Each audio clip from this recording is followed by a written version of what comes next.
බලමු මේ ස්ලොට්ස් and rates වලින් මොනවද අපිට කරන්න පුළුවන් කියලා. මෙතන ස්ලොට්ස් ඇන් රේට්ස් කියලා ටැබ් එකක් තියෙනවා වම් අත පැත්තේ කෝඩ්ස් වලට පහලින්. අපි ඒකට ගියාට පස්සේ තියෙනවා manage slots and config කියලා. අපිට පුළුවන් අපි හිතමු අපිට ඕනේ මේ 10 වෙනිදා තියෙන අපේ කෝඩ් එක වහලා දාන්න. නැත්තම් අපේ තියෙන ටයිම් ස්ලොට් එකක ප්‍රයිස් එක වෙනස් කරගන්න. අපිට පුළුවන් අපි හිතමු මේ 10 ස්ලොට් එකේ අපේ ගාස්තුව වෙනස් කරගන්න. එතකොට අපි මේකට ගිහිල්ලා මේක ක්ලික් කරාට පස්සේ අපිට පුළුවන් ස්පෙෂල් ස්ලොට් amount කියන තැන අපේ ගාණ දාන්න. ඒක ඩිස්කවුන්ට් එකක් වෙන්න පුළුවන්. අපි හිතමු ඒක ඩිස්කවුන්ට් එකක් විදිහට අපි දෙනවා 2500ට. එහෙම දීලා අපිට පුළුවන් save changes දෙන්න.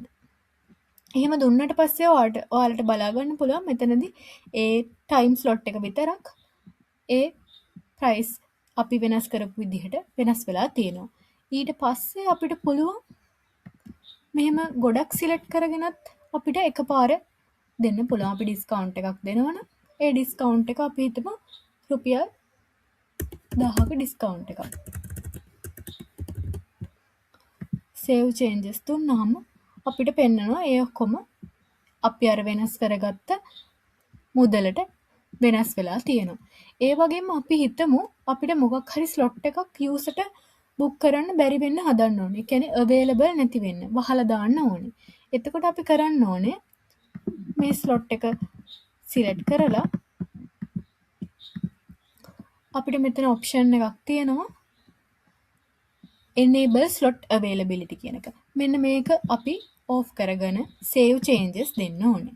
එතකොට මේ ස්ලොට් එක අපිට යූසර්ට ප්ලේයර් කෙනෙක්ට අපිට බුක් කරන්න බෑ.